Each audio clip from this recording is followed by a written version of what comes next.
வணக்கம், நான் உங்கள் அபிமான யோகாம்பால் சுந்தர். இன்றைக்கி என்ன பார்க்க போகிறோம் அப்படின்னு சொல்லி கேட்டீங்கன்னா, கிட்ஸ்க்கு ரொம்ப ரொம்ப பிடிச்சது. கிட்ஸ்க்கு மட்டும் என்ன, பெரியவாளுக்குமே நிறைய பிடிக்கும், இல்லைன்னு சொல்லவே இல்லை. அதாவது பேன்கேக் பண்ண போகிறோம். ஒன்று வந்து ரெகுலராக வாழைப்பழம், மைதா இதெல்லாம் வச்சு பண்ணுற பேன்கேக். இன்னொன்று ராகி ஃப்ளாரில், அதாவது ராகி மாவு இருக்கு இல்லையா, அதில் வெள்ளைச்சக்கரை சேர்த்து கொஞ்சம் தயிர் பால் எல்லாம் சேர்த்து பண்ண போகிறோம். இது ரெண்டுமே வித்தவுட் எக். உங்களுக்கு தெரியும், நாம் அதெல்லாம் யூஸ் பண்ண மாட்டோம்னு சொல்லிவிட்டு அப்படி இல்லாத பண்ணுறது.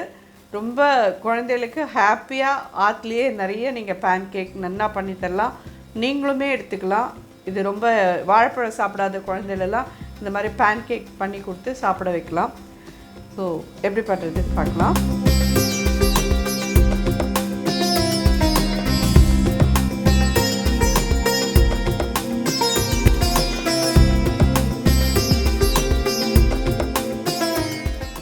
இதில் வந்து இது மீடியம் சைஸ் வாழைப்பழம் இருக்கு இல்லையா, அதில் ஒரு 3 வாழைப்பழம் இந்த மாதிரி கட் பண்ணி போட்டிருக்கேன். ஒன்று வந்து பொடி பொடியாக அப்படியே கட் பண்ணி ரவுண்ட் பண்ணி வச்சுருக்கேன், பிகாஸ் இது பேன்கேக் மேலே வைக்கிறதுக்கு. இது தேவைப்படாத மம்மி மேலே வச்சா வாழைப்பழத்தை பார்த்தா சாப்பிடாத மாட்டா அப்படின்னா நீங்கள் இதையும் இதோடு ஆட் பண்ணிக்கலாம். இதை வந்து நல்ல கனிஞ்ச பழமாக இருக்கட்டும், எந்த வாழைப்பழமாக இருந்தாலும் பரவாயில்ல. கொஞ்சம் புளிப்பு இருக்கிற பழமாக இருந்தது அப்படின்னா கொஞ்சம் சுகர் ஜாஸ்தி எடுத்துக்க முடியாது இருக்கும், அவ்வளோதான். நல்ல கனிஞ்சு இது வந்து இதுக்கப்புறமா கருப்பாக தொலைன்னு போயிடும் அப்படின்ற ஸ்டேஜில் இருக்கிற பழத்தை எடுத்துட்டேன்னா நல்லா ஈஸியாக வரும். இது அப்போ தான் அது வாசனையாகவும் இருக்கும் அந்த பேன்கேக். இப்படி நெஸ்கின்றாலும் சரி, இல்லை நீங்கள் மிக்சியில் போட்டு ஒரு ரெடியாக இது பண்ணுறீங்கனாலும் எப்படி வேணாலும் உங்கள் சௌகரியம் அது. இப்போ இதில் வந்துட்டு இது சுகர் பவுடர் நான் ஒரு 2 டேபிள் ஸ்பூன் போடுறேன், அவ்வளோதான்.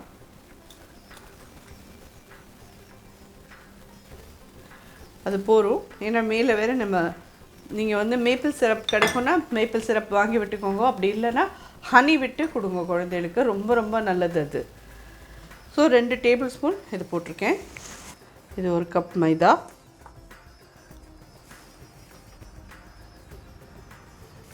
½ டீஸ்பூன் பேக்கிங் பவுடர் போடுறேன். அதே melted butter, Amul butter, normal butter, உங்கள் சௌகரியம் எது கிடைச்சாலும் விட்டுக்கோங்க. 2 டேபிள் ஸ்பூன் விடுறேன். ஒரு சின்ன பிஞ்ச் உப்பு. எந்த கப்பில் மைதா எடுத்தாலோ அந்த கப்லேயே 1 கப் பால் எடுத்துக்கோங்க. கொஞ்சம் கொஞ்சமாக விட்டு மிக்ஸ் பண்ணலாம்.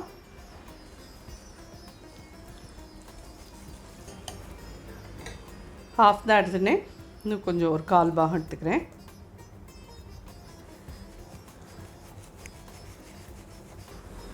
இன்னும் 1 கப் கரெக்டாக எந்த கப்பில் மைதா எடுத்தாலோ அதே கப்பால் 1 கப் பால் எடுத்துட்டுலாம் சரியாக இருக்கும். மைதா வேண்டாம் அப்படிங்கிற வாழ்க்கோசரம் தான் ஹெல்தி வெர்ஷனில் ராகி ஃப்ளார் எடுத்திருக்கேன். அது எப்படி பண்ணுறதுன்னு அடுத்தாப்பில் பார்க்கலாம். பட் முதல்ல குழந்தைல பேன்கேக் சாப்பிட வைக்கிறதெல்லாம் இப்படி நீங்கள் கொடுத்தேன்னா தான் அவள் முதல்ல எடுத்துக்க ஆரம்பிப்பாள். அதுக்கப்புறம் அது வந்து சாக்லேட் பேன்கேக் அப்படின்னு சொல்லிட்டு அதில் சாக்லேட் ஃப்ளேவரோடு கொடுத்தேன்னா கண்டிப்பாக எடுத்துப்பாள். 1/4 டீஸ்பூன் வேனிலா எசன்ஸ் விடுறேன். பேன் ஹீட் பண்ணியிருக்கேன். ஒரு சின்ன ட்ராப் இந்த மெல்டட் பட்டர் விட்டுருக்கோம். நல்லா ஃபுல்லாக ஹெட் பண்ணிவிடுவோம். பேட்டர் பார்த்தீங்கன்னா இப்படி இருக்கணும், அந்த தோசை மாவு கன்சிஸ்டன்சியில். இப் சப்போஸ் உங்களுக்கு வந்து வாழைப்பழம் நல்லா மசியலைன்னா ஒன்றும் பிரச்சனை கிடையாது. மிக்சியில் போட்டு 2 சுற்றி எடுத்துகிட்டு இருக்கோம். எல்லாமே நல்லா மிக்ஸ்டாக இருந்தால் தான் அது பேன்கேக் வந்து ஸ்மூத்தாக சாஃப்டாக நல்லா இருக்கும். லம்பாக இருந்ததுன்னா நல்லா இருக்காது. இப்போ ஹையாக இருக்குது, அடுத்து சின்னது பண்ணிக்கிறேன்.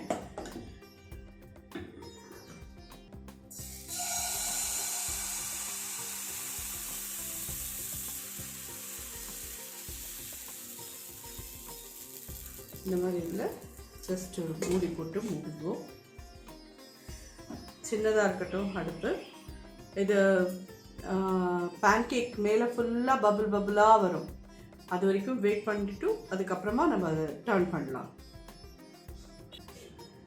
தெரியுறதா? பபிள்ஸ் வருது. இன்னும் கொஞ்ச நாள் ஆகணும். மூடி வைக்கிறேன்.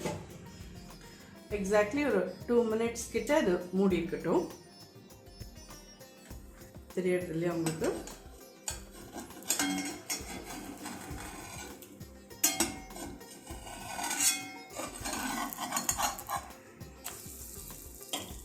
உங்கள்கிட்ட என்ன தோசைக்கல் இருந்தால் கூட அதில் நீங்கள் வாக்கலாம். ஒன்றும் பிரச்சனையே கிடையாது. இது உங்கள்கிட்ட எது இருக்கோ அதை வச்சு நீங்கள் யூஸ் பண்ணிக்கோங்க. திருப்பி இந்த சைடும் ஒரு 2 minutes மூடி வைக்கலாம்.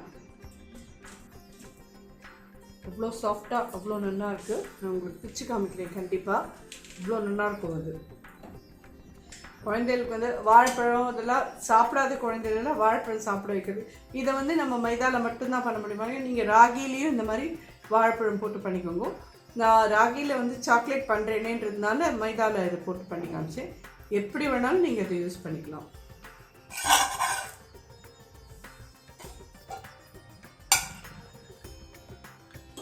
So pancake ready. இது எல்லாம் இந்த இதோட டிசைன் இதில் வந்துருக்கு. அவ்வளோதான். ஏன்னா நீங்கள் ஸ்மூத் தவாவில் வார்த்தீங்கன்னா அது வேறு மாதிரி வரும். ஸோ பேன்கேக் இதை பண்ணி வச்சுக்கோம். அந்த 1 கப் இதுக்கு இந்த சைஸில் 6லேருந்து 7 பேன்கேக் வருது. இது உங்கள் குழந்தைகள் பனானா சாப்பிடுன்னா இந்த மாதிரி அரேஞ்ச் பண்ணிவிட்டு கொடுங்க. பனானா சாப்பிட மாட்டானா இதையும் சேர்த்து போட்டே அரைச்சிடுவோம். மேலே வந்து ஹனி. ஸோ ஜோரான பனானா பேன்கேக் ரெடி ஆகிடுது. ரொம்ப ரொம்ப நல்லாயிருக்கும். அவங்களுக்கு பிச்சு காமிக்கிறேன். மடிக்கடிச்சே எவ்வளோ சாஃப்டாக இருக்குது பாருங்க. எஃபர்ட்லெஸ்ஸாக பிக்கலாம். ஜம்முன்னு வருது. கண்டிப்பாக எல்லோரும் இதை ட்ரை பண்ணுவோம். அடுத்தது ஹெல்த்தியான ராகியில் பண்ணுற பேன்கேக் பண்ணலாம். இப்போ ராகி இது பண்ணிடலாம். கேவரு மாவு 1 கப் எடுத்துருக்கேன்.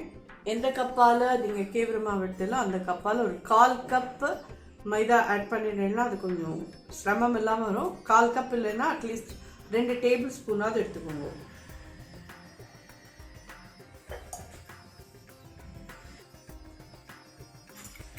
இது வந்து வெள்ளை சர்க்கரை, நாட்டு சர்க்கரை ஒரு 2 டேபிள் ஸ்பூன் கிட்ட இதையும் போடணும்.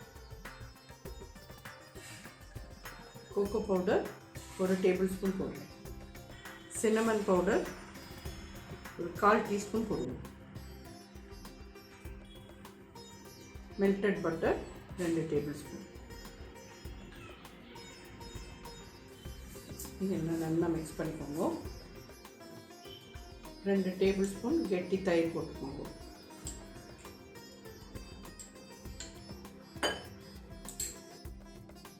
ஒரு கப் பால் எடுத்துருக்கேன். ஒரு ஹாஃப் எடுத்துக்கிறேன். ஒரு ஹாஃப் இருக்கு.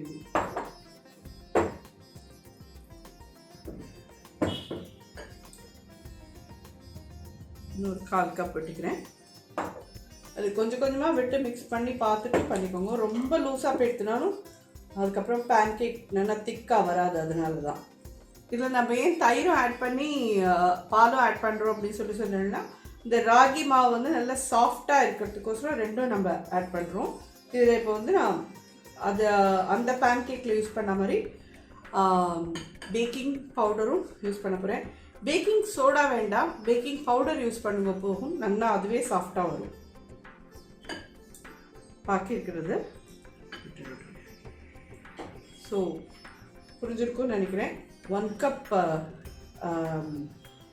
Ragi flour, 2 tablespoon maida, அதுக்கப்புறம் 2 டேபிள் ஸ்பூன் நாட்டு சர்க்கரை, 2 tablespoon melted butter, 1 tablespoon cocoa powder, 2 tablespoon தயிர் விட்டேன். 1 கப் பால் எடுத்துகிட்டே கரெக்டாக இருக்குது. 1/2 டீஸ்பூன் பேக்கிங் பவுடர்,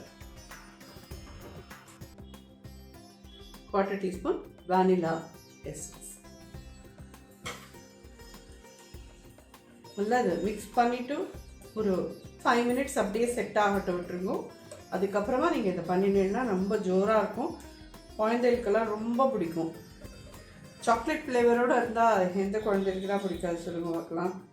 மாதிரி போரிங் கன்சிஸ்டன்சியில் இருக்கணும். முன்னாடி சொன்ன மாதிரி நல்லா ஹீட் ஆகிட்டு அடுப்பை சின்னது பண்ணிக்கிறேன்.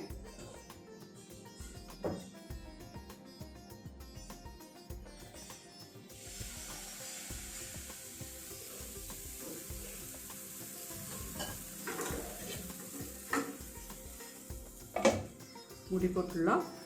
ஜஸ்ட் ஒரு சைட் 2 minutes கிட்ட விடுங்க. நல்லா பபுளாக வரும். அது அடுத்த சைடு அப்புறம் திருப்பிக்கலாம். ஸோ பபுள்ஸ் மட்டும் உங்களுக்கு காமிக்கிறேன். 1 நிமிஷம் தான் இருக்குது. சரியா? அடுப்பு சின்னதாகவே இருக்கட்டும்.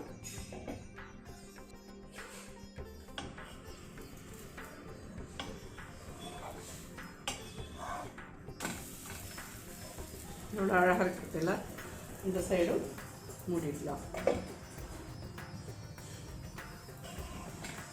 ஸோ நான் சொன்ன மாதிரி இதுலேயும் நீங்கள் பனானா போட்டு சாக்லேட்டுக்கு பதிலாக பனானா போட்டு பண்ணுறதுனாலும் பண்ணலாம். ரொம்ப ரொம்ப நல்லாயிருக்கும்.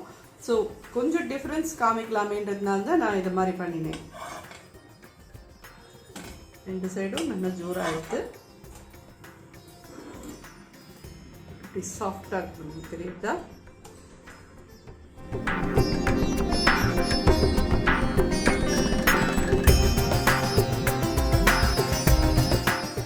ஸோ ஜோரான 2 பேன்கேக் இன்றைக்கி பார்த்துருப்பேன்.